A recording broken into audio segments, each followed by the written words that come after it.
를 좀 보면서 기본적인 설명을 좀 먼저 드리도록 하겠습니다. 우리가 이제 이 선에 있어서 수행 방법에는 이제 가장 기본적인 것이 이제 가나선, 묵조선, 또 위파사나, 또 여러 가지 사마타 수행, 이제 이런 수행법들이 있는데 이제 이러한 그 여러 가지 수행법 중에서도 이제 우리가 지금 공부하는 것이 이제 가나선에 대한 내용이라고 했어요, 그죠?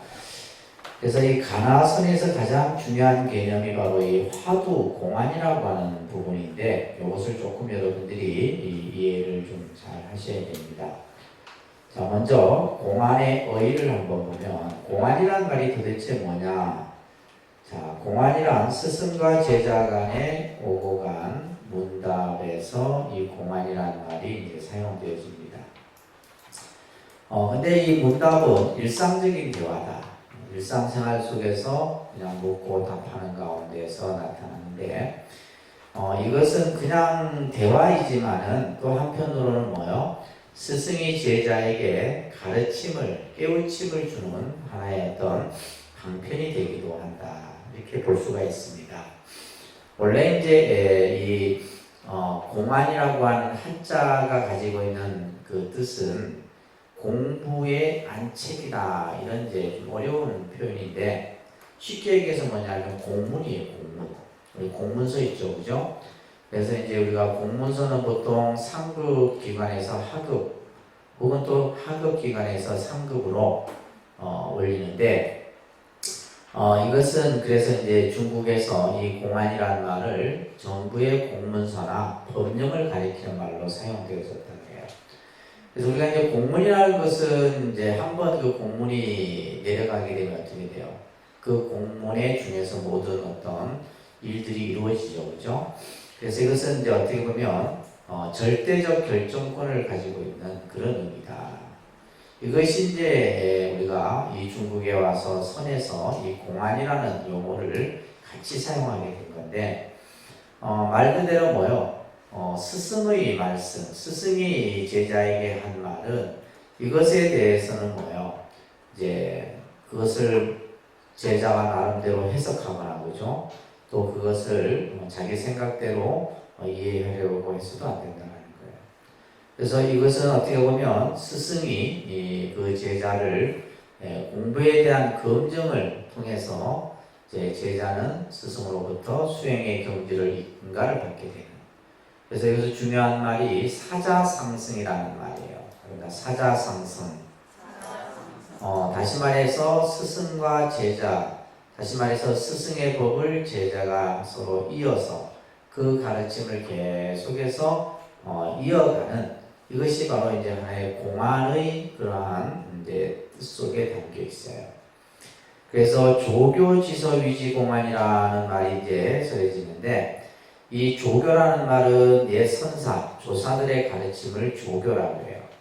그 조사들의 가르침이 쓰여진 것, 그것을 이름하여 공안이라 한다, 이렇게 얘기를 합니다.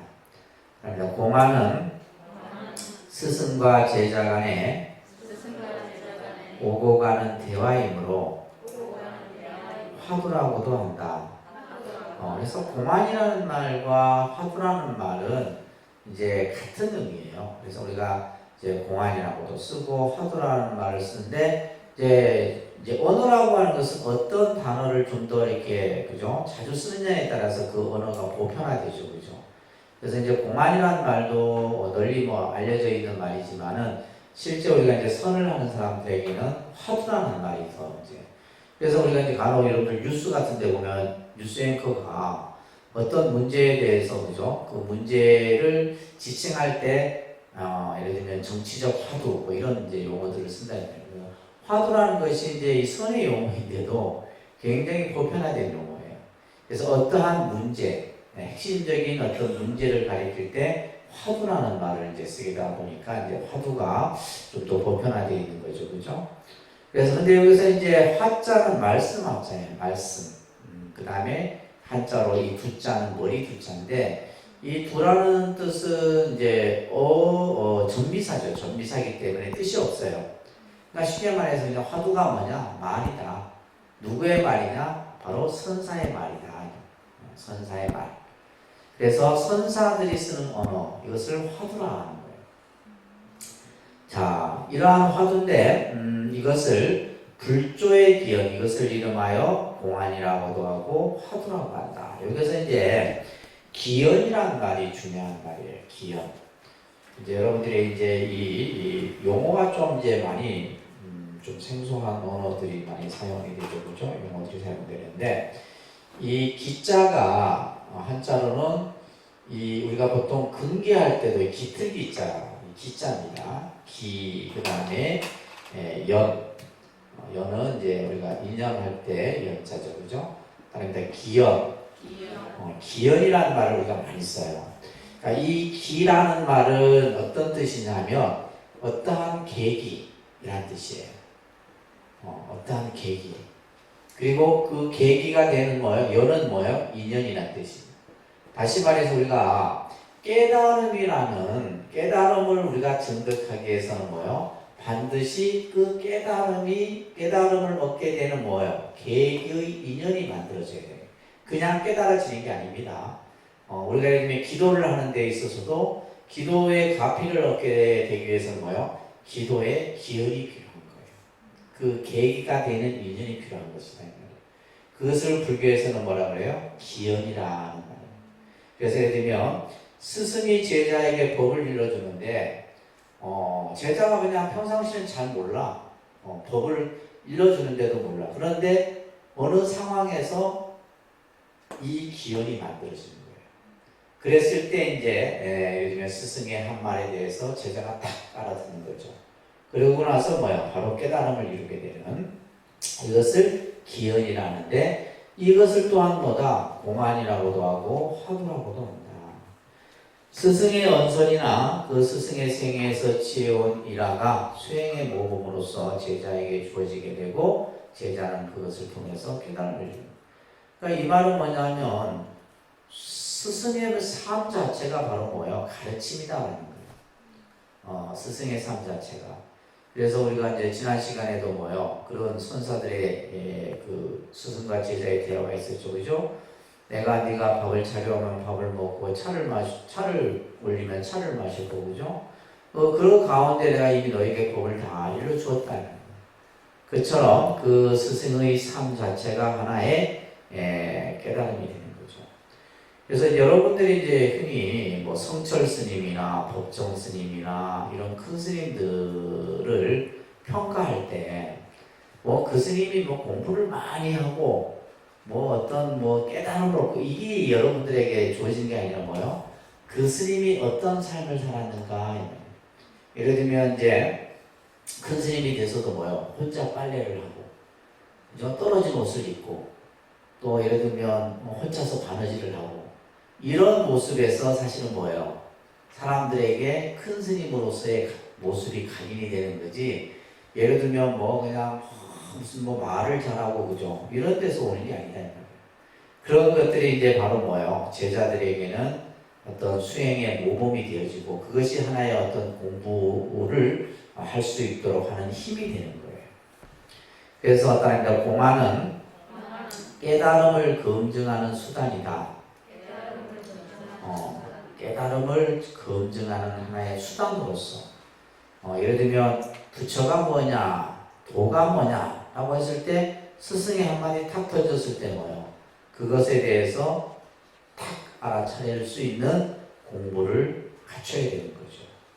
이러한 공안은 중국의 당나라부터 시작해서 송나라에 걸쳐서 이제 쭉 발전이 되게 되는데 실제 이제 이 화두 공안이라는 것이 이제 중국에 와서 이렇게 이제 용어가 정착이 되고 보편화됐지만은 우리가 이제 부처님으로부터서는 출발을 한다고 그랬어요. 그죠? 선의 출발은 누구로부터? 서가모니 부처님으로부터 출발을 해요.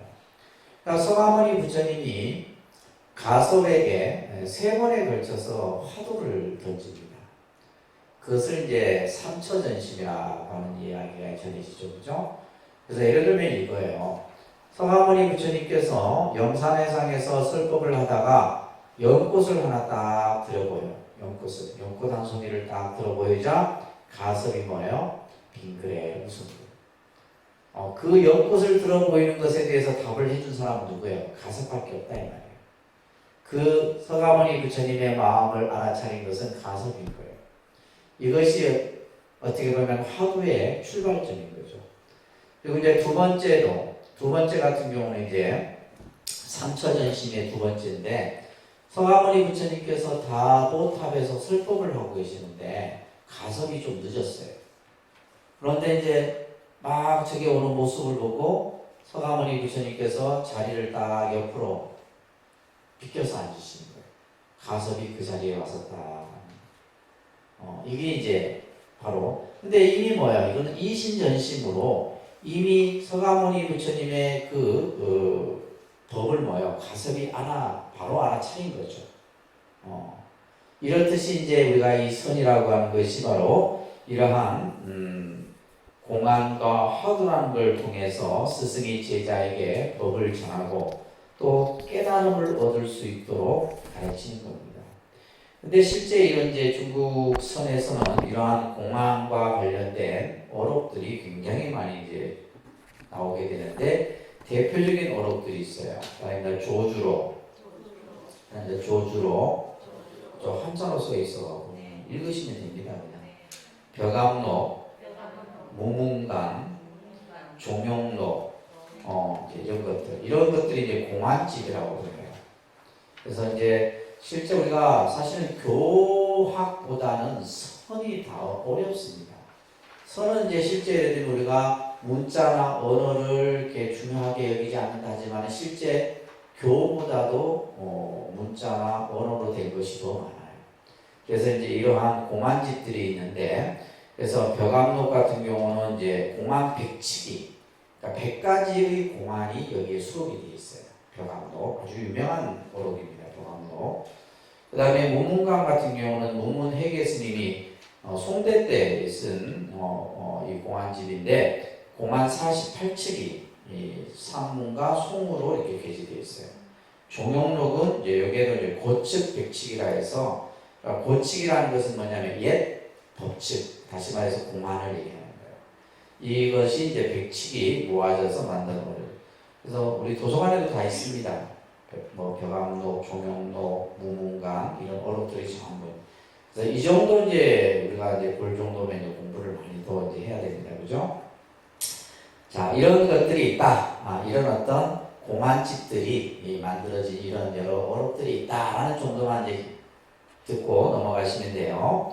자, 이렇듯이 이제 아까 선의 시작은 서가모니 부처님의 그 법으로부터 시작이 되는데, 결국 우리가 이제 이 화두나 공안이라고 하는 것은 결국 뭐냐면 자기 문제입니다. 자기의 의문이에요. 이 자기가 가지고 있는 본질적인 고민, 본질적인 의문이 바로 화두예요. 그러니까 우리가 예를 들면 이 가나선의 수행에 있어서 가장 핵심이 뭐냐면 철저한 자기의식이에요. 도대체 이것이 뭘까? 라고 하는 여기에서부터 출발하는 겁니다. 우리가 예를 들면 뭐 나는 누구일까? 누구죠? 나라고 하는 자기 어떤 존재에 대한 이렇듯이 자기 자신의 문제 해결을 위한 의문과 고민을 이걸 누구에게? 스승에게. 그래서 이 선수행은 혼자서는 할 수 없어요. 혼자서 뭐 해갖고 내가 깨달았다 이거는 없는 거예요. 예를 들면 내가 공부를 해도 그 깨달았는지 안 깨달았는지 누구로부터 검증을 받아야 돼? 스승으로부터 검증을 받아야 돼. 그래서 또한 이제 어떻게 보면 공부에 대한 숙제도 스승으로부터 받는 거예요. 그것이 바로 화두예요. 그러면 스승은 뭐예요? 이 사람이 도대체 어떤 문제를 가지고, 예를 들면 우리가 이제 달마대사의 얘기를 조금 설해드리면, 예를 들면 해가가 스님, 제가 마음이 너무 불안합니다. 마음이 불안하다고 그래요. 그러니까 이 달마대사가 뭐라 그래요? 예를 들면 그 불안한 마음을 나에게 보여라. 이렇게 그죠? 불안한 마음을 나에게 보여라. 근데 분명히 이 해가는 자기 입으로 마음이 불안하다 했는데 그 불안한 마음을 찾을 수가 없는 거예요. 그 마음을 보여라 했는데 그 마음을 찾을 수가 없어. 그러자 이 해가가 제가 아무리 찾아도 그 마음을 찾을 수가 없습니다. 달마가 뭐라 그래요? 이미 내가 너의 마음을 편안하게 해주었느니라. 이게 이제 유명한 안심법문이잖아요. 그렇듯이 바로 이 어떤 자기가 가지고 있는 자신의 문제를 스승에게 호소함으로써 스승으로부터 그 가르침을 받는 이것이 바로 화두요 공안이다라는 겁니다. 아시겠죠? 여기 오늘 공부의 제일 핵심이에요. 그래서 여러분들이 화두가 도대체 뭐고 공안이라는 개념 같은 말이지만은 이제 번갈아 가면서 지금 사용하고 있는데 자 이러한 공안이 몇 가지가 되느냐? 1700가지가 돼요. 1700. 1700 공안이라고 합니다. 그러니까 1700 공안. 우리가 이제 화두가 몇 가지냐? 1700가지 화두가 있다는 거예요. 그러면 1700가지만 있느냐? 아니에요. 수천, 수만 가지가 있는 거죠. 단지 이 1700가지라고 하는 것은 이제 전등록에 이 경덕 전등록이라고 하는 이 어록은 서가모니 부처님으로부터 쭉 이제 그 막 도를 깨친 이런 말 선사들의 행적들이 쭉 나오는데 이 전등록에 등장하는 도를 깨친 분들이 몇 명이 나오느냐? 1700명이 나와요. 그래서 이제 공안을 1700 공안이다라고 이렇게 이제 부르는 겁니다. 아시겠죠? 그래서 이 전등록이라고 하는 이 어록도 중요한 어록이에요. 자, 이러한 공안과 화두는 이제 조주와 임재를 거쳐서 송나라 때 대해 종보선사에 의해서 번성하게 되는 겁니다. 그래서 이제 우리나라의 가나선은 바로 임재, 조주, 임재, 대해를 거쳐서 우리나라의 이제 한국의 선이 가나선의 모습으로 나타나게 되는데, 자, 당시 이제 이 대스님 송나라 시대입니다. 이제 많은 수행자들이 있었겠죠. 근데 수행자들이 있었지만은 늘 이들이 뭐요? 제대로 된 공부를 못하고 있었어요. 그래서 그것에 대해서 지적을 하는데, 자, 보세요. 요즘 도를 배우는 자, 승가 속을 막론하고 두 가지 병이 들어있다. 이 시대에도 들어있었고, 지금 이 시대에도 우리가 살고 있는 이 시대에도 이 병이 들어있다, 이 말이에요. 이게 옛날 얘기가 아니에요. 1000년 전에 하셨던 말씀인데, 지금도 똑같이 우리는 이 두 가지 병에 걸려 있어. 첫 번째 병은 뭐예요? 많은 엄구를 배워서 엄구 가운데 기특한 생각을.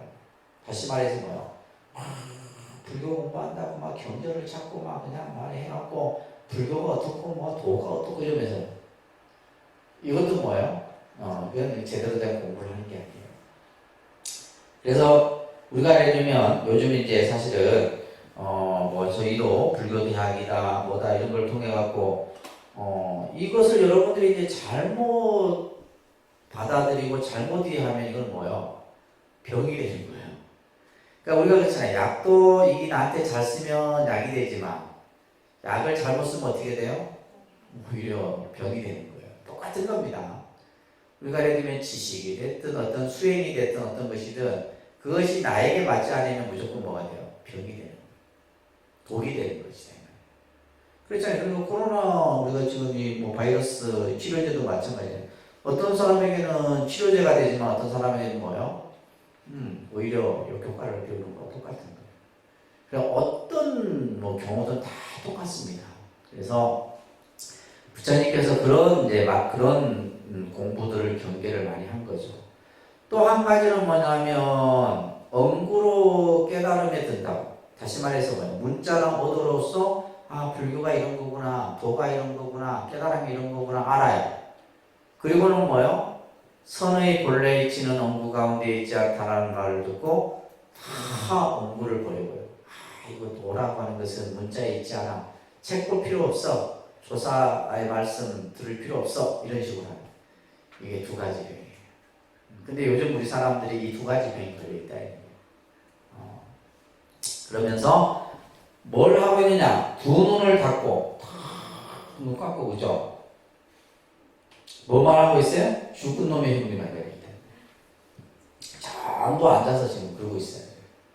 앉아갖고 탁 이러고 있다는 거예요. 그러니까 이때 이 지금 1000년 이전에 이 대스님의 말씀이 지금 이 현실에도 그대로 나타나는 거예요. 그래서 모두가 이제 죽은 놈의 흉내만 내고 앉아있다 이런 말이에요. 이것을 정자 관심 묵조로 한다. 다시 말해서 아무 생각 없이 그냥 묵묵히 앉아가 있는 거예요. 마치 그게 깨달음이냐 생각하고 이것을 이제 대스님께서 이제 경계를 하고 계시는 말씀입니다. 자, 그러면서 이제 우리가 대표적인 공안 화두를 예를 들 때 이제 조주 무자를 가장 대표적으로 듭니다. 그러니까 조주 무자 화두.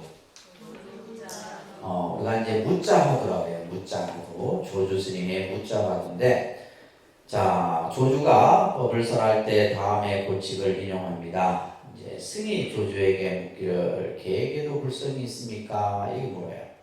계에게도 불성이 있느냐? 근데 사실은 이제 어느 날 조주 스님이 이 제자와 길을 가다가 논뚝길을 걷고 있는데 제자가 저 논뚝에서 뛰어들고 있는 개를 보고 스님 저 개에게도 불성이 있습니까? 이렇게 물어요. 근데 이 제자는 이미 뭐요? 궁금했던 거죠. 뭐가 궁금했어요? 부처님께서는 일체 중생은 다 뭐가 있다? 불성이 있다 이렇게 얘기를 했는데 과연 저 개에게도 불성이 있을까? 이렇게 궁금해서 물었던 거죠. 그런데 조주 스님이 뭐라 그래요? 무다, 없다. 여기에서 또 뭐가 생기는 거예요? 의문이 생기는 거죠. 왜 분명히 부처님께서는 있다고 했는데 왜 스님께서는 없다고 했을까? 왜 없다고 했을까요? 도대체 왜 무라 했을까? 이게 이제 뭐가 되는 거예요? 화두인 거예요. 왜 무라 했을까? 왜 무라 했을까? 왜 어째서 무라 했을까? 자, 승이 말하기를 생명이 있는 것으로 살아있는 것은 모두 불성이 있습니다. 그런데 어떻게 개에게는 어찌하여 없는 것입니까? 이렇게 다시 묻자 조주가 말하기를 그에게는 법에 의한 분별이 있기 때문이다. 근데 이 조주 묻자는요, 단순히 없다, 있다라고 하는 것에 우리가 걸리면 안 돼요. 이 없다, 있다라고 하는 이 생각에 걸리게 되면 이 화두 공부는 제대로 할 수가 없는 거예요. 자, 그래서 이제 대스님이 이 참선 공부를 하는 사람에게 편집글을 하나 쓴데 그게 이제 서장이라고 하는 책이 있어요. 그게 나오는 내용인데 이 무자 한 글자야말로 이 무라는 이 글자 한 글자야말로 지식과 감각을 때리는 막대기다. 이것이 바로 우리 어리석은 생각을 깨뜨리는 막대기와 같은 역할이다. 자, 이것에 대해서 있다 없다라고 이해해서도 안 돼요. 그죠? 이 무라는 그러니까 없다라고 하니까 사람은 뭐예요? 없다라고 하는 관념에 걸려버려요. 또 있다 하면 있다라는 관념에 걸려요. 근데 있다 없다라고 하는 것에 답이 있는 게 아니다 이 말이에요. 그럼 답은 어디에 있어요? 왜, 무엇이, 요게 다, 자기 그 해답의 키포인트가 있는 거예요. 그냥 없다 있다가 아닙니다. 그리고 이것은 뭐예요? 논리적으로 이해해서도 안 돼. 논리적인 이해라는 것은 뭐예요? 경전에 봤더니 분명히 부처님이 있다고 했는데 이거 논리적인 이해잖아요. 이걸 가지고 따져서도 안 돼. 의식적인 입장에서 사려 분별해서도 안 돼. 자기 생각에서 분명히 있는데 이러면서 의식적으로 사려 분별하는 거예요. 눈썹을 올리고 눈을 깜빡이게 하는 듯한 현실의 작용에 눌러붙어서도 안 돼요. 언어로서 주고받아서도 안 되고, 그죠? 또 문헌 속에서도 근거를 찾아서도 안 돼. 그러면 어떻게 해야 돼요? 따라합니다. 다만 일념으로, 일념 한 생각, 그죠? 일념 한 생각으로 이 말이에요. 평상시와 마찬가지로 행주자화하는 것에 입각하여, 그죠? 행주자화는 가고, 앉고, 눕고, 그죠? 앉고, 눕고, 머물고 하고 하는 이 네 가지의 우리의 행동을 말하는 거예요. 언제나 그것을 제기하고, 뭘 제기하라는 거예요? 왜 무라했을까? 어째서 무라했을까? 라고 하는 이 퀘스천 마크죠. 우리의 무릎, 의문, 이것을 화두라고 했는데 그랬어요. 그죠? 이 화두를 제기하는 거예요. 그리고 항상 그것을 어떻게 해요? 마음의 생각을 떠올리는 거예요. 밥을 먹을 때도 떠올리고, 잠을 잘 때도 떠올리고, 그죠? 그러니까 우리가 이제 이러한 그 가나선이 이제 나중에 연불하고 연결이 돼서 연불선이 되는 거예요. 연불선은 뭐냐면 관세음보살 뭐요? 길을 가면서도 관세음보살, 잠을 자면서도 관세음보살, 밥을 먹으면서 관세음, 이게 뭐예요? 연불선이에요. 이것이 응용되어져서 나타나는 것이 여불선입니다. 그렇듯이 이제 항상 생각 속에서 이 화두일념이 늘 생생하게 살아있어야 됩니다. 어떻게? 계에게도 불성이 있습니까? 무다. 왜 무라 했을까? 무라고 하는 이것을, 그래서 이 무자화두는 우리나라 참선하는 스님들의 한 60% 정도가 이 무자화두를 공부합니다. 그러니까 365일 뭐요? 잠자는 시간까지도 전부 이 무라는 한 글자, 이 무라는 이 의문에 모든 자기 목숨을 걸고 공부하는 거예요. 이 하나의 자신의 모든 것을 걸고 공부하는 공부가 바로 간화선입니다. 360골절, 우리의 뼈마디가 360개예요. 한번 세어보세요. 360골절이 있고, 우리의 털구멍이, 모공이 얼마 있어요? 84,000 모공이에요. 그러니까 이 360골절 84,000 모공, 이건 우리 온 몸, 전신을 표현하는 거예요. 이 전신으로서, 생각으로서 일으키는 게 아니에요. 360골절과 84,000 모공으로서 뭘 일으켜? 의문을 일으켜서 이 무자를 참고해라. 관우장군의 큰 칼을 펼쳐요. 수중에 넣은 것 같아서. 관우장군의 칼, 관우, 그죠? 관우가 들고 있는 그 칼을 내가 딱 설치해서 내가 이 공부를 하는 데 있어서 공부를 방해하는 어느 누가 나타나도, 예를 들면 부처가 내 공부를 방해하면 부처를 죽이고, 조사를 만나면 조사를 죽이고, 부모를 만나면 부모를 죽이고, 이 유명한 구절이에요. 근데 이 구절을 가지고 이제 다른 어떤 종교의 어떤 분은, 야, 불교라는 종교는 희한한 종교다. 그냥 막 부모를 만나면 부모를 죽이려 하고, 그냥 부처를 만나면 부처를 죽이려 하고, 앞뒤 다 떼고, 이게 앞뒤가 있어요. 앞뒤 내용이 있는데 앞뒤 내용 다 띄고 요 구절만 가지고 얘기를 하는 거예요. 아, 그러니까 있죠. 정말 뭐 불교는 뭐 정말 무식한 정도다. 뭐 이렇게 얘기하는 거죠. 뭐 다 죽이려 하니까. 그게 아닙니다. 내가 공부를 하는데 방해되는 어떤 것도 다 물리쳐라는 거예요. 그러면서 어떻게 해요? 삶과 죽음의 백적간두에서, 삶과 죽음의 백적간두는 뭡니까? 그렇죠. 우리가 생사의 그 갈림길, 그것은 마치 뭐가 같냐면, 저 천길, 백천간두라는 말은 백천의 그 낭떠러지 위에 서 있는 거죠, 우리는. 그러니까 한 발 내딛는 순간에 뭐요?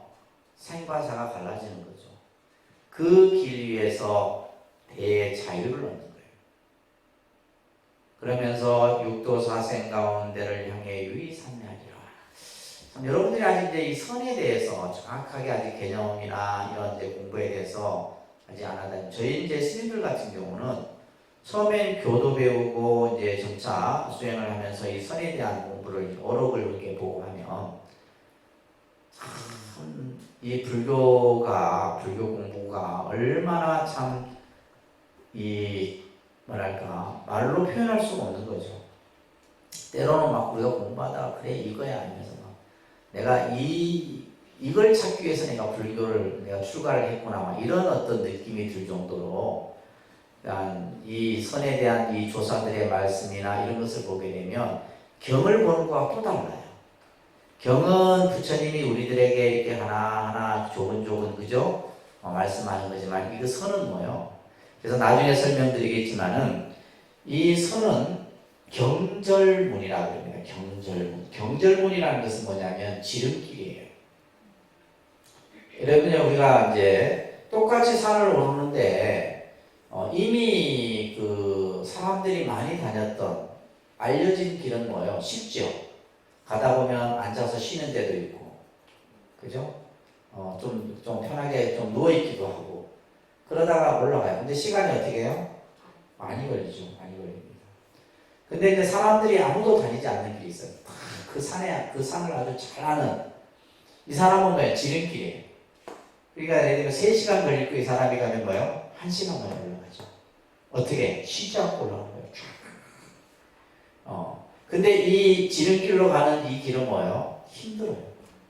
아무나 못하는 거예요. 산을 아주 잘 타본 사람이거나 그 산을 아주 잘하는 사람이거나 아니면 알 수 없는 거죠. 그죠? 그래서 우리가 참선 공부는 바로 이 지름길과 가는 길과 같은 거예요. 그렇기 때문에 경험이 없거나 해보지 않았거나 알지 못하는 사람은 가기가 어렵다는 거예요. 무슨 말이 이해되시죠? 그런데 이제 우리가 옆불이나 이런 것들은 뭐예요?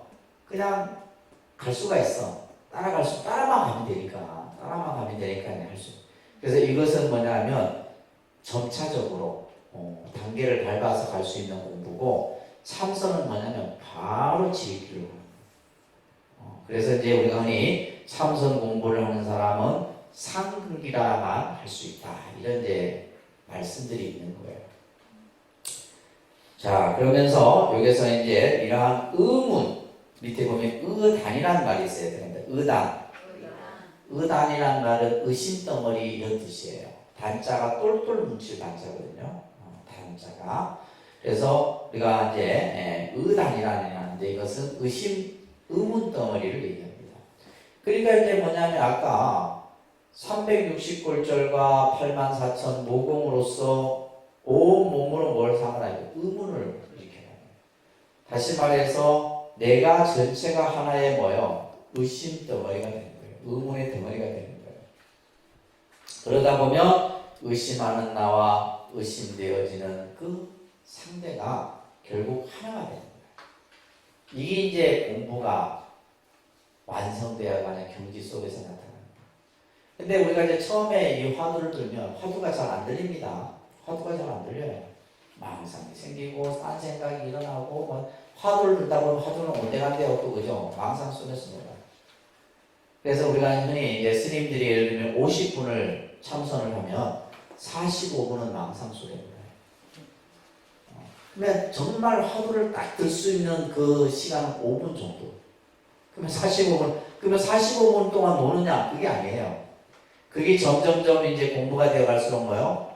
5분이 10분이 되고 15분이 되고 20분이 되고 나중에는 뭐요? 50분 전체가 화두로 딱 만들어지는 거예요. 공부는 그렇게 해나가는 것이지 여러분들은 그냥 무조건 앉아갖고 아이고 스님 뭐 화두가 들리지도 않고 그냥 망상하지.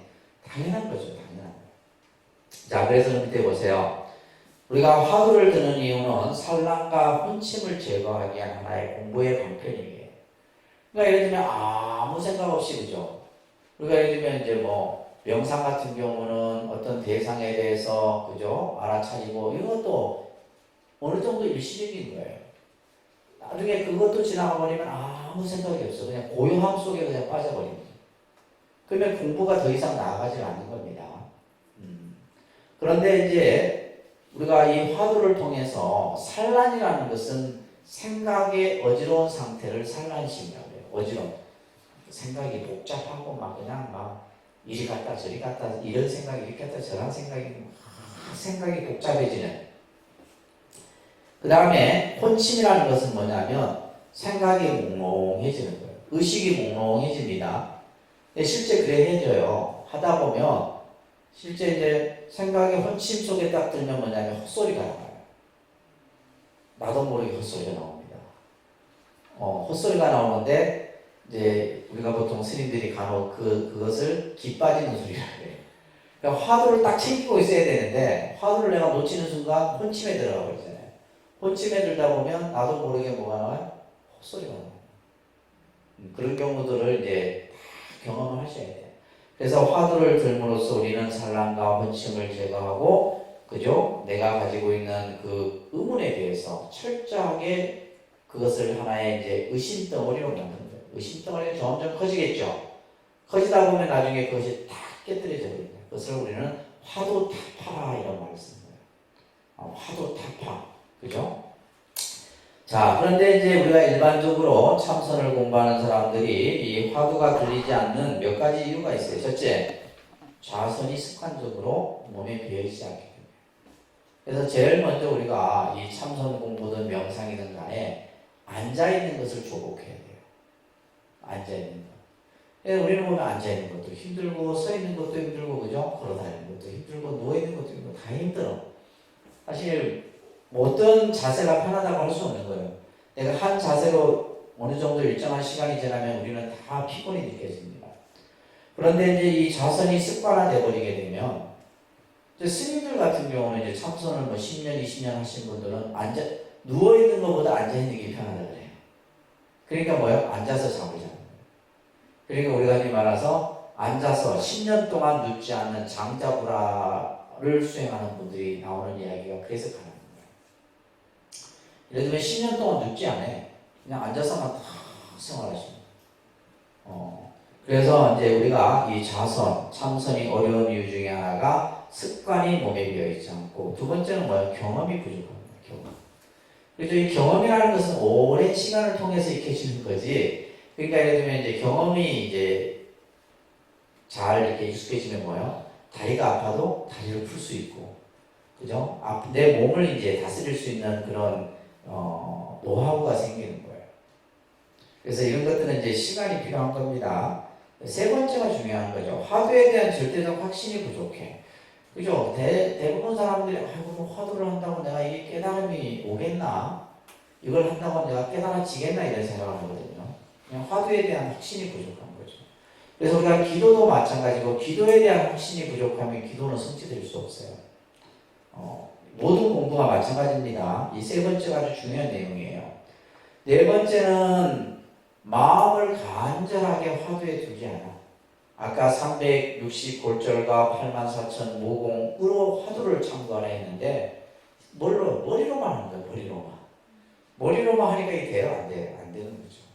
그래서 이러한 것으로 화두가 잘 들리지 않는데, 그래서 고병 원묘선사께서는 화두를 잘 참고하기 위해서는 세 가지를 갖춰야 된다. 첫째가 대신근입니다. 그러니까 대신근. 믿음이죠. 그죠? 화두에 대한 믿음이에요. 이것은 스승에 대한 믿음이기도 해요. 그래서 우리가 공부는 내 자신에 대한 믿음도 필요하지만은 나를 이끌어주는 스승에 대한 믿음이 갖춰져야 되는 거죠. 이것이 갖춰지지 않으면 우리는 공부가 될 수가 없는 겁니다. 두 번째가 의심이죠. 그죠? 화두 자체에 대한 의문. 이게 참 중요한 겁니다. 그래서 가나선에서의 수행에 있어서 제일 중요한 것이 바로 의심, 의문을 내가 가진. 도대체 왜 불안했을까? 그래서 이것이 도대체 뭐냐? 이것이 도대체. 그래서 이제 우리가 이제 이목고라고 하는 말이 만들어진 거예요. 이것이 무엇인고? 이것이 무엇인고? 그죠? 이것이 무엇이냐?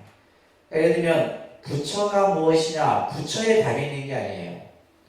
부처가 무엇이냐라는 이것이 무엇인고에 핵심이 있는 거예요. 예를 들면 왜 무라 했을까? 무에 있는 게 아니에요. 왜라고 하는 것에 있는 거예요. 어째서 무엇이 이런 거예요. 이것에 대해서 이제 화두를 가지고 공부를 해 나가는데 이것이 바로 이제 의심이에요. 그 다음에 네 번째 대분지, 이것을 분심이라고 합니다.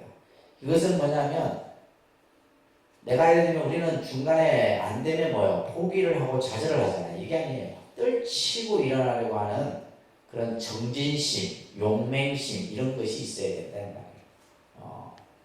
이러한 세 가지가 화두 공부에 있어서 중요한 내용이다라는 것을 여러분들이 이해를 하시면서 5페이지 넘겨보시면 대표적인 몇 가지 화두를 한번 볼게요. 제일 유명한 이제 화두 중에 하나가 바로 조주의 구자무불성입니다. 그러니까 구자무불성. 구자가 개구자입니다. 개구자. 그래서 구자무불성이다 이 얘기예요. 그래서 얘기했듯이 스님 개에게도 불성이 있습니까? 조주 스님께서 무다. 근데 무라만 또 답하신 게 아니에요. 또 어느 날은 유다 이렇게 더 답을 하는 거예요. 그러니까 결국 이 화두라고 하는 것이 무와 유에 있는 것이 아닌 거예요. 그죠? 그래서 아까 얘기했듯이 무엇이, 왜, 어째서 이것이 무엇인고, 그죠? 이먹고 여기에 이제 우리가 이 의문을 가지고 공부를 해야 돼요. 이것을 이제 의식으로 분별해서도 안 되고 아까 얘기했잖아요. 문자를 찾아서도 안 되고 답을 찾으려 해서도 안 되고 예를 들면 뭐 내가 가지고 있는 지식으로 이해해서도 안 되는 거예요. 답을 찾을 수가 없는 겁니다. 그러니까 뭐냐면 답은 정해져 있다 없다. 답은 정해져 있지 않은 거예요. 답은 정해져 있는 게 아닙니다. 정답이 없다는 말이에요. 이 화두 공부는. 자, 그래서 옛사람은 이 무라는 것을 로도검이라 했어요. 로도검. 로도검이라는 것은 뭐냐면 칼집에서 칼날이 드러난 검입니다. 칼을 빼는 순간 이미 뭐요? 상대를 제압해버리고요. 아직 베지도 않았는데 칼을 딱 빼는 순간에 뭐요? 이미 상대를 제압한. 바로 이 무라는 이 무자라는 이 한 글자가 로도검이다. 이것은 바로 뭐요? 분별, 악연, 아집을 베어버리는 일도양단의 활과 같은 것이다. 이런 의미로서 이제 설명이 되어지고 있고, 그 다음에 이제 두 번째, 이것도 유명한 화두예요. 그러니까 만법귀일. 만법귀일. 모든 이치가 한 곳으로 돌아가는데 한 곳은 어디로 돌아갑니까? 하는 이제 만법귀일 일기하차라고 합니다. 그죠? 우리가 뭐 이런 것은 이제 예를 들면 뭐 내가 관아선 수행을 한다고 했을 때 이런 화두는 공부를 한번 해볼 만하죠. 모든 이치는 하나로 돌아가는데 그 하나는 어디로 돌아가느냐. 자, 이때 조주 스님이 이렇게 답을 해요. 내가 말이야 청주에 있을 때, 청주라는 것은 지명이에요. 적상 한 벌을 만들었는데 그 무게가 7근이다. 7근이나 된다. 이게 이제 답이에요. 분명히 스승은, 제자는 마음법은 하나로 돌아가는데 그 하나는 어디로 돌아갑니까? 이렇게 물었는데 내가 적상 한 벌을 만들었는데 무게가 7근이나 되더라. 근데 이 말에 대해서 이제 이 제자는 뭐예요? 바로 알아들어야 돼요. 이게 화두입니다. 도대체 왜, 그죠? 이것을 이제 마삼근이라고 하는 이제 화두인데 도대체 왜 마삼근이라 했을까? 도대체 지금 이게 전혀 앞뒤가 안 맞는 답, 그죠? 질문과 답이에요. 그래서 우리가 이제 나중에 뒤에 나오지만은 선문답으로 이루어지는 이런 화두 공안들을 보게 되면 논리적인 것이 하나도 없어요. 논리를 추월해요. 우리가 가지고 있는 어떤 이성적 사고로는 도저히 뭐예요? 이해될 수 없는 것이죠. 밑에도 마찬가지예요. 간시골이라고 하는 이 화두도 어떤 것이 부처입니까? 그죠? 운문스님이 뭐라 그래요? 똥 묻은 막대기다. 부처가 뭐냐? 이렇게 물었는데 우리가 부처라 하면 뭔가 거룩하고 성스럽고 이렇게 그죠? 부처에 대해서 얘기를 해줘야 되는데 부처가 뭐냐 하니까 뭐예요? 똥 묻은 막대기다. 간식을. 도저히 우리가 가지고 있는 의식으로는 헤아릴 수 없는 거예요. 이게 이제 공부의 뭐가 된다? 의문이 되는 거예요. 의문이 되는 겁니다. 그 다음에 정전백수자라고 하는 화두가 있어요. 이거 뜰 앞에 장나무라 합니다. 이것도 이제 스님들이 많이 드는 화두 중에 하나예요. 어떤 것이 조사가 서쪽에서 온 뜻이냐? 여하시 조사 설해인이 있고 이렇게. 그런데 여하시 조사 설해인이 있고 어떤 것이 조사가 서쪽에서 온 뜻이냐? 달마가 동쪽으로 온 까닭은 무엇이냐 이 말이에요. 그러니까 뭐라 그래요? 뜰 앞에 잣나무다. 정전백수자다. 이것도 이제 유명한 화두예요. 그래서 이제 우리 지금 조계종, 종종, 진제 큰 스님 같은 경우는 이 정전백수자 화두를 많이 이제 사람들에게 이 화두를 얘기했었고 요즘에는 이제 또 보면 이 화두를 또 많이 이제 제시를 합니다. 부모미생정, 아니다 부모미생정, 여하시, 여하시라는 말은 무엇이 말이에요. 무엇이, 그죠? 여하시 본래 면목이고, 다릅니다. 본래 면목. 무엇이 나의 참다운 모습이냐 이 말이에요. 내가 이 몸을 받기 전에, 여러분들이 이 세상에 태어나기 전에 나는 누구인가 이런 뜻이에요. 이 공부도 해볼 만한 공부예요. 내가 이 몸을 받기 전에 나는 누구인가요? 나의 본래 모습은 무엇인가요? 이것을 삼구하는 화두들이 설해지고 있습니다. 자, 이러한 공안의 기능은 수행의 촉매제 역할을 하고 깨달음을 검증하는 기능으로서 사용된다는 말씀을 드렸어요. 그죠? 자, 이러한 공안 화두는 결국 선문답이라고 하는 형태를 통해서 나타나게 되는데, 아닙니다. 선문답은 제자의 제적의 방편으로 쓰여졌다. 제접이라는 말을 씁니다. 선에서는 제접한다. 다시 말해서 제자를 뭐 하는 거예요? 테스트를 하는 거예요. 공부가 됐는지 안 됐는지, 내가 이 사람에게 법을 전할 것인지 말 것인지, 그릇이 큰지 작은지를 뭐 하는 거예요? 테스트. 요즘 말로 테스트예요. 제자를 제접하는. 근데 선에서는 제접이라는 말을 씁니다. 그러한 방편으로 쓰여진다. 그렇기 때문에 보통의 언어로 사용되는데, 여기서 중요한 말이 격의 도리라는 말이 있어요. 격의. 이 격자는 틀격자죠, 그죠? 격을 벗어났다 이런 말이에요. 격의라는 말은. 그래서 우리가 선의 도리는 격의 도리다 이런 말을 합니다. 선의 도리는, 선의 이치는, 그러니까 선의 이치는 격의 이치다. 우리가 격이라고 하는 것은 틀이 있죠. 예를 들면 불교가 무엇입니까? 하면 불교는 이런 거야. 부처가 무엇입니까? 부처라고 하는 것은 이런 거야. 이건 뭐예요? 하나의 틀이잖아요.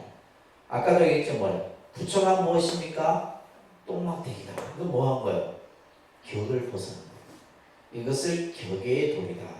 그러니까 이것은 우리가 가지고 있는 어떤 논리적인 이해, 생각, 이것으로는 뭐예요? 알 수 있다 없다? 알 수 없는 거예요. 그래서 여러분들 입장에서는 어려운 거예요. 예를 들면 우리는 그냥 내 눈으로 이해돼야지만 이해가 되고 쉽다고 생각하는 거예요. 근데 우리가 이 선이라고 하는 것은 바로 격을 벗어난 도리를 우리들에게 말하는 겁니다. 그렇기 때문에 이 공부가 뭐예요? 쉽게 말해서 높은 거예요. 그래서 높은 겁니다. 이것을 뭘로 나타내요? 개송이나 또한 대답을 통해서 나타나는데, 특히 선을 지도 체득하는 과정에서 일어나는 스승과 제자 사이의 문답의 형태로서 단순한 의사소통을 하게 한 것이 아니에요. 스승과 제자가 묻고 답하는 이 대화는 일반적인 의사소통이 아니라 뭐요? 수행의 방편으로 행해지는 것이고 깨달음을 검증하는 도구로서 사용된다. 이게 중요한 말이에요. 수행의 방편으로 행해지는 것이고 깨달음을 검증해온 도구로서. 그래서 예를 하나 들어놨어요. 천암선사와 나홍 스님은 고려시대 때 아주 우리 한국 불교에서 큰 스님이죠. 그죠? 사마상 가운데 한 분이 바로 나홍, 무학 이런 스님들을 이제 우리가 고려시대 때 아주 큰 선사로서 듭니다. 천암 스님이 스님은 어디에서 왔소? 이렇게 물어요. 나홍 스님이 정자사에서 왔습니다. 그죠? 여기까지는 그냥 일반적인 대화죠. 그죠? 스님 어디에서 왔습니까? 나는 정자사에서 왔습니다. 자, 그러니까 천암선사가 또 묻죠. 부모에서 태어나기 전에는 어디서 왔소? 자, 이게 선인 거예요. 부모에게서 태어나기 전에 스님은 어디에서 왔습니까? 이렇게 물어요. 근데 이제 나홍 스님의 답을 보세요. 보통 사람 같으면 어떻게 해요? 여기서 막혀버리죠. 안 그러겠어요? 부모로부터 태어나기 전에 당신은 어디에서 왔습니까? 하면 뭐요? 우리는 온 곳을 모르잖아. 그러니까 딱 막혀버리는데, 나홍 선생님 뭐라 그래요? 오늘 아침은 4월 초이틀이요. 4월 초이틀이라는 답을 딱 그 자리에서 바로 내린 거예요. 이때 천암 스님이, 아이고, 참 눈 밝은 사람은 속일 수 없어. 이 말은 뭐예요? 공부가, 이룬 사람은, 예를 들면 내가 그 사람을 속일 수 없다 이 말이에요. 딱 알아차린 거예요. 누구를? 나홍 스님의 깨달음의 그 경계를 알아차린 거예요. 이게 이제 선문답이에요. 예를 들면 이제 현사 스님과 이제 납자, 수자와의 대화인데, 납자가 스님, 제가 이제 막 선문에 들어왔습니다. 이러면서 선문에 들어가는, 선문은 뭐예요? 깨달음에 들어가는 문을 말하는 거예요. 수행의 문, 그죠? 참선에 들어가는 문을 가르쳐 주십시오. 이렇게 하니까 현사 스님이 뭐라 그래요? 저 골짜기에 흐르는 물소리가 들리느냐? 이렇게 물어요. 그냥 들립니다. 이렇게 해야 돼요. 그냥 현사 스님이 뭐라요? 그 소리를 따라가라. 지금 내가 선문에 들어가는 길을 물었잖아요. 선에 들어가는 길을 물었는데, 이 현사 스님은 이 제자의 근기에 딱 맞춰서 물소리가 들리느냐, 그 물소리를 따라가라. 이렇게. 이게 이제 선에서의 선사들의 대화입니다. 그러니까 이제 우리가 가지고 있는 일반적인 어떤 생각으로는 도저히 이해할 수도 없고 이해될 수도 없는 거예요.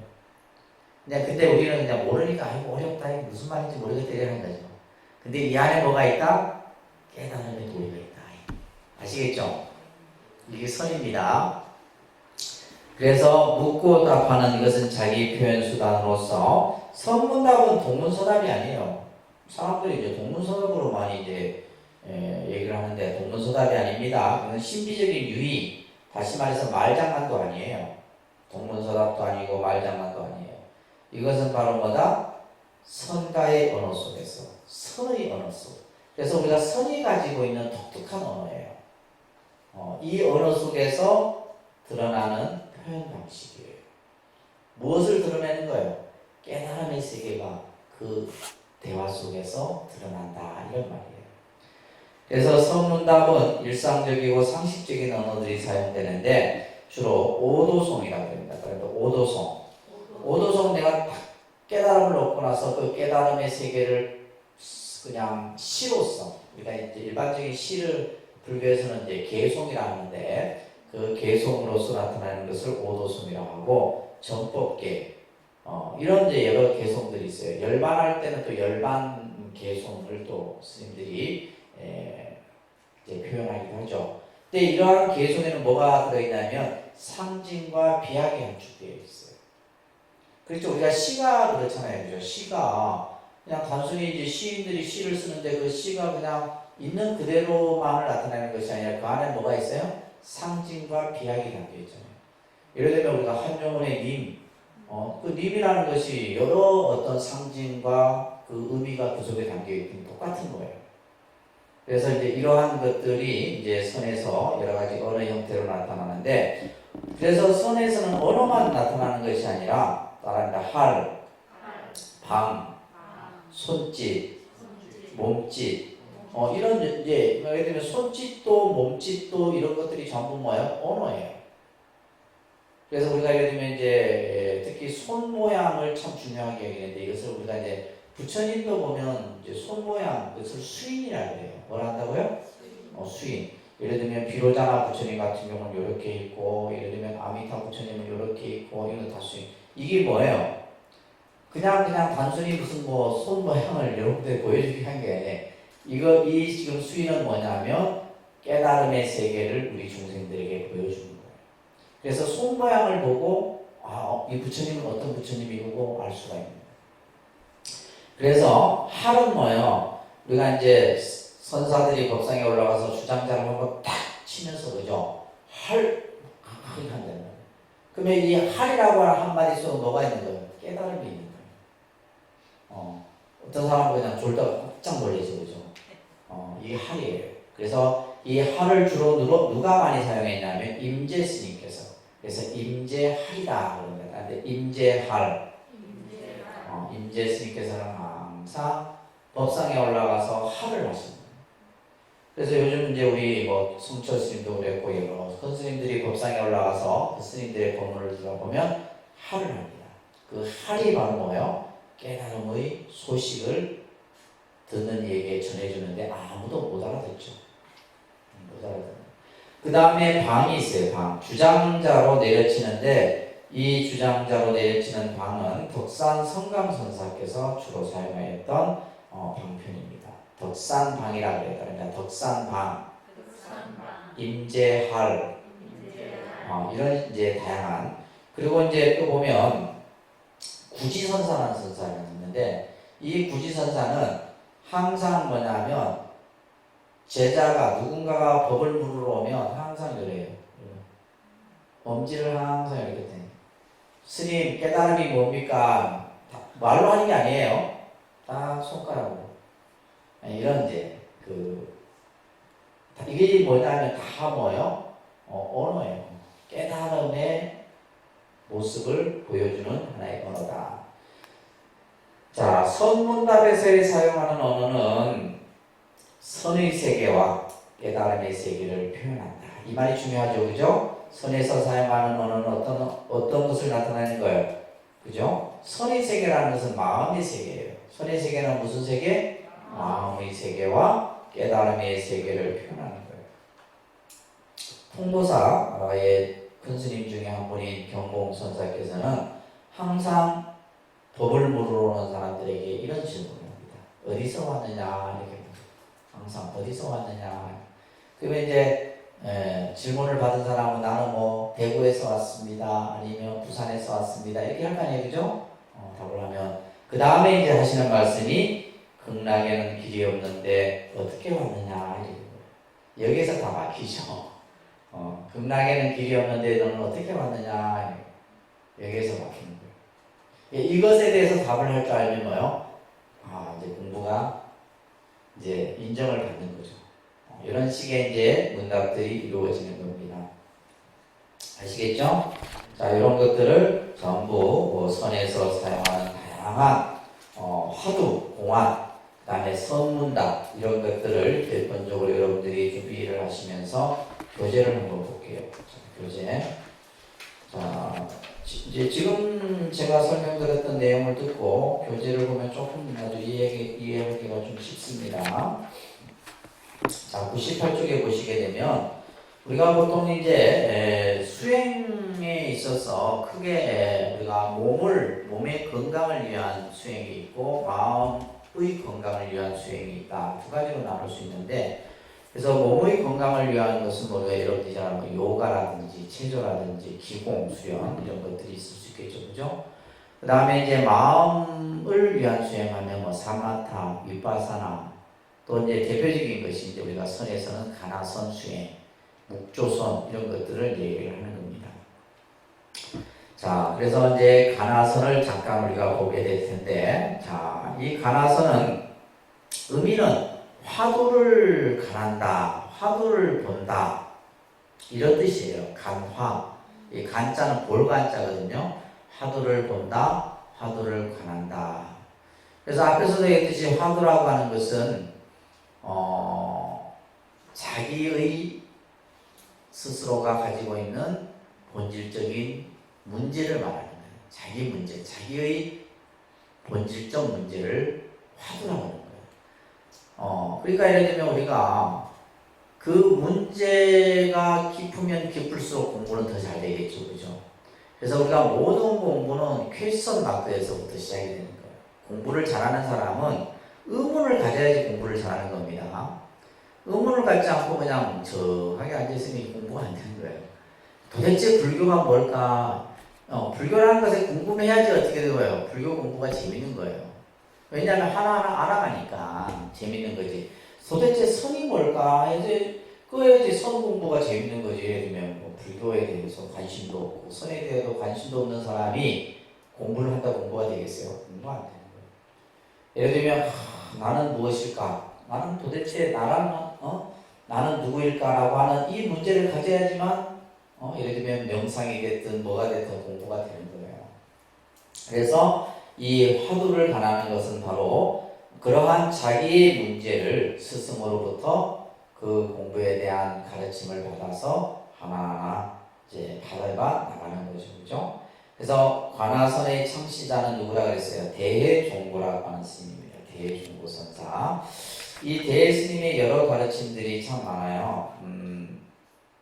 가르침들이 많은데 지금 이 교재에 보면 이제 대스님의 행적과 관련된 이야기들이 쭉 써 있는데 이것은 여러분들이 뭐 크게 한번 읽어보시면 되고요.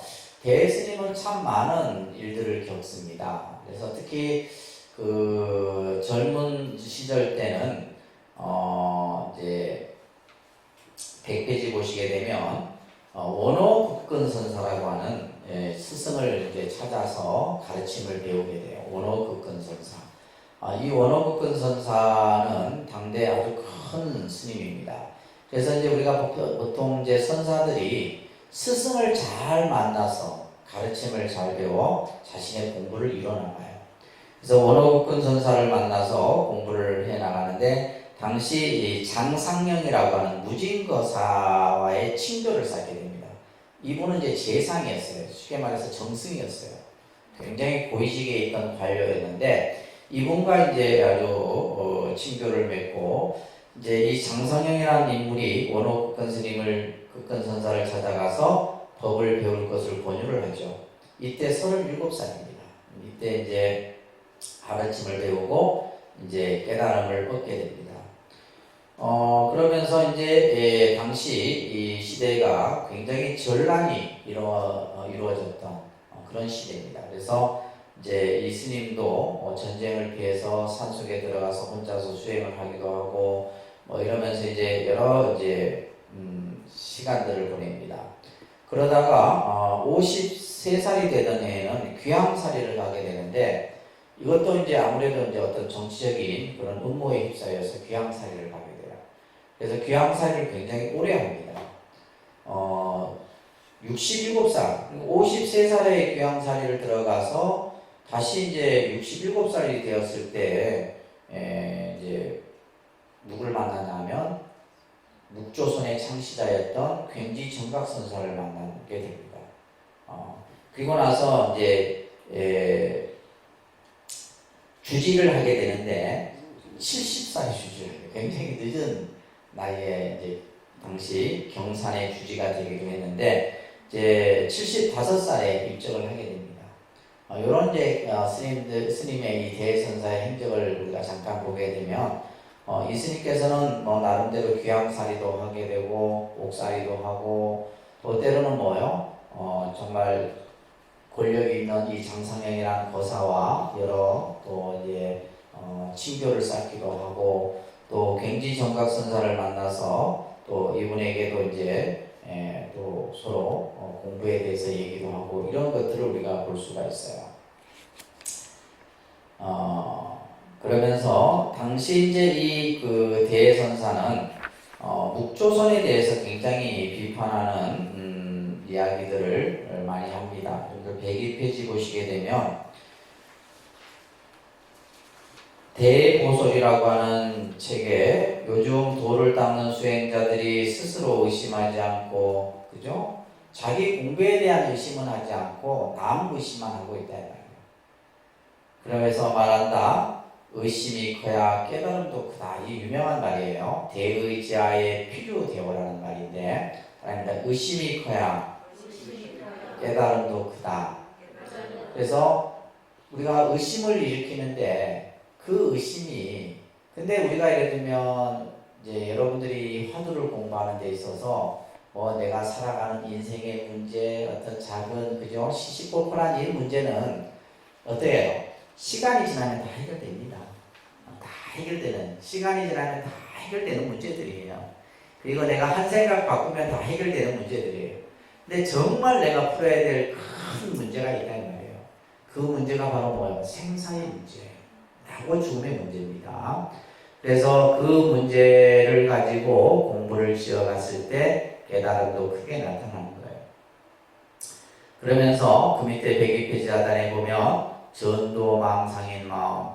전도망상이라는 말은 생각이 뒤집혀져서 그죠? 우리가 바로 보지 못하는 이런 마음, 사량분별하는 마음, 이거다 저거다 옳다 그르다 시비를 일삼고 하는 것을 사량분별이라고 해요. 생을 좋아하고 살을 싫어하는 마음, 무엇을 좋아하고 무엇을 싫어하고 그죠? 싫고 좋고가 우리는 너무 저 자신도 마찬가지지만 이게 너무 뚜렷해. 우리는 막 싫으면 싫고 좋으면 내가 좀 분명한 스타일이거든요. 이게 안 좋은 겁니다. 안 좋은 성격이에요. 그리고 조용함을 좋아하고 시끄러움을 싫어하는 마음. 이런 마음들은 전혀 사실 공부에 도움이 안 되는 마음들이에요. 이런 것들을 어떻게 한꺼번에 꽉 누르고 그 누른 곳에서 뭘 가내라? 화두를 가내야 된다. 이런 말씀을 했습니다. 어떻게 화두를 가느냐? 조조 스님이 물었죠. 계에게도 불성이 있습니까? 조조는 무라 했다. 그래서 이 무라는 글자야말로 모든 어리석음을 깨뜨리는 방편이고 그죠? 이것이 바로 막대기와 같은 것이다. 이런 말을 합니다. 그러면서 오직 한결같이 하루 종일 행조자화하는 곳에서 일상생활 가운데 언제나 공안을 들고 항상 정신을 차려서 참고해야 한다. 그래서 조주무자 화두를 참고하도록 이 대선사께서는 얘기를 하고 있죠. 자, 103페이지 밑에 보세요. 이게 중요한 말입니다. 공안선의 실천 구조는 가나선을 얘기하죠. 그죠? 공안선이나 관아선이나 같은 말인데 이 실천 구조는 인도의 요가 명상법과 내용적으로 비슷하다. 내용적으로. 그러니까 우리가 이제 표면적으로 봤을 때 비슷하죠. 뭐 요가가 됐든 명상이 됐든 선이 됐든 비슷하다는 면은 뭐냐면 뭐요? 앉아서 어떤 대상에 대해서 집중하는 것은 비슷해요. 예를 들면 명상도 어떤 대상에 대해서 알아차리고, 그죠? 화두도 화두에 대해서 집중을 하고, 뭐 요가도 뭐 사마타 수행이든지 다 마찬가지예요. 그러니까 비슷하지만, 그죠? 마음이 흩어지지 않도록 정신 집중적인 측면에서는 비슷하지만, 그러나 인도의 요가 수행자들은 명상 그 자체가 목적이에요. 다시 말해서 우리가 예를 들면 일반적인 요즘에 하는 명상들도 마찬가지예요. 명상 그 자체가 목적이에요. 그러니까 명상을 하는 가장 근본적인 목적이 뭐예요? 우리가 보통 뭐 마음을 편안하는, 화가 나면 화를 내가 좀 다스리고, 그죠? 내가 불안하면 불안을 다스리고, 생각이 어지러우면 생각을 어지러움을 다스리고, 그 자체에 있다 이 말이에요. 명상 그 자체가 목적이지만 대공안성, 가나선은 뭐예요? 내가 가지고 있는 본질적인 의문, 그죠? 내가 가지고 있는 궁극적이고 본질적인 이 의문을 타파하는 데 있다는 거예요. 그러면서 뭐예요? 여기서 중요한 것이 자기의 근원적인 마음을 깨닫는 거. 자기의 근원적인 마음. 이것을 우리는 뭐라 그래요? 본래심이라고 하는 거예요. 본래심. 내 마음의 근본자리. 이것을 우리가 선에서는 마음자리다 이럽니다. 무슨 자리? 마음자리. 이 마음자리를 깨닫는 데 있지. 단순히 내가 뭐요? 뭐 어떤 대상이 일어나는 것을 알아차리고 마음을 편안히 하고 이런 것에, 그러니까 쉽게 얘기해서 우리가 이제 선이라는 경계는, 이 가나선의 경계는 윗바사나 수행이 됐든 뭐 어떤 명상이 됐든 이것보다는 그 위에 등계다. 그래서 이제 선사들이, 요즘 이제 많은 선사들이, 선을 하는 분들이 이제 선을 하나 하다가 이제 선이 안 되거든. 뭔가 자기 공부가 막혀요. 그러다 보니까 이제 다른 공부를 찾는 것이 뭐냐면 윗바사나 명상이나 뭐 남방불교에 가서 뭘 배우고 오고 뭐 사마타 수행을 배우고 이런 것에 대해서 굉장히 경계를 많이 합니다. 경계를 많이 하고, 그리고 이제 여러분들의 입장에서 보서는 명상이 쉽죠. 왜 쉬운 이유가 뭐냐면 내가 느낄 수 있기 때문에 쉬운 거예요. 내가 느낄 수 있기 때문에. 근데 아까도 얘기했듯이 이 관화선 공부는 뭐라고 그랬어요? 지름길로 가는 공부를 했죠. 지름길로 가는 거예요. 그냥 눈 깜빡이는 순간에 바로 가버리는 거예요. 그래서 1초지기 열애지라는 말이 있어요. 한 발을 내딛는 순간에 바로 뭐예요? 깨달음의 경계에 들어가는 것이 이 선이에요. 그렇기 때문에 이제 우리가 이제 실질적으로 해가는 입장에서는 여러분들에게는 조금 어렵게 느껴질 수밖에 없다. 그리고 이것이 단시간 안에 끝날 수 있는 것이 아니에요. 예를 들어 우리가 뭐 선방에서 스님 공부하는 스님들이 30년, 40년, 50년을 한다는 거예요. 그래도 뭐가 안 돼요? 깨달음의 경계를 얻지 못하는 이가 대다수다. 그렇기 때문에 이제 그런 부분에서 이 가나선이 일반인들이 봤을 때는 조금은 어렵게 느껴지는 부분이에요. 자, 반면에 당시 묵조선을 일으킨 분이 바로 괭지정각선사예요. 그래서 여러분들은 선의 수행법에는 뭐가 있다? 가나선이 있고 묵조선이 있다. 요것만 기억하세요. 아셨죠? 이거는 기억할 수 있죠? 선에는 가나선 수행과 묵조선 수행. 그러면 가나선 수행은 뭘 하는 거예요? 화두를 참고하는 수행이고, 묵조선은 뭐냐면 그냥 묵묵히 관조하는 거예요. 이거는 명상에 해당될 수 있어요. 명상, 비유를 든다면. 그래서 이제 이 괭기정각선사 같은 경우는 105페이지 보세요. 묵묵히 일체의 언어를 끊고 자선할 때의 불성의 영묘한 작용이 분명히 깨달음의 세계로서 그대로 드러난다. 자, 이 말에 묵조선이 다 담겨 있어요. 묵조선은 뭐냐면 그냥 일체 언어를 끊고 오로지 뭐요? 묵묵히 앉아서 내가 앉아있는 이 참선하는 이 자세가 곧 바로 뭐다? 깨달음의 세계다. 이렇게 표현하는 거예요. 비출 때에는 확연히 텅 비어 있지만 그 불성의 본체는 영묘히 작용하고 있다. 자, 그래서 이 묵자가 한자로는 묵묵할 묵자입니다. 그래서 우리가 묵언할 때 이 묵자 써요. 묵언할 때 이 묵자를 쓰는데 이 묵은 언어나 분별을 떠난 세계로서 이것은 뭐냐? 자선의 실천으로 수행을 전개하는 모습이에요. 다시 말해서 뭐요? 자선하는 그 자체가 바로 이 묵조선에 있어서는 중요한 공부의 모습이라는 거예요. 그래서 뭘 하는 거예요? 조는 빛을 조자죠, 그죠? 스스로 청정한 불성을 비추고 있음을 나타내는 것이 바로 묵조라는 뜻이에요. 그래서 이제 가나서는 화두라고 하는 의문을 가지고 공부를 짓는 것에 반해서 묵조선은 뭐요? 묵묵히 관조하면서 좌선하는 그 자체를 깨달음의 모습으로서 나타내고 있다. 이렇게 보는 겁니다. 자, 그런 얘기들이 나오는데 사실 이제 대선사가 이 묵조선을 굉장히 비판을 합니다.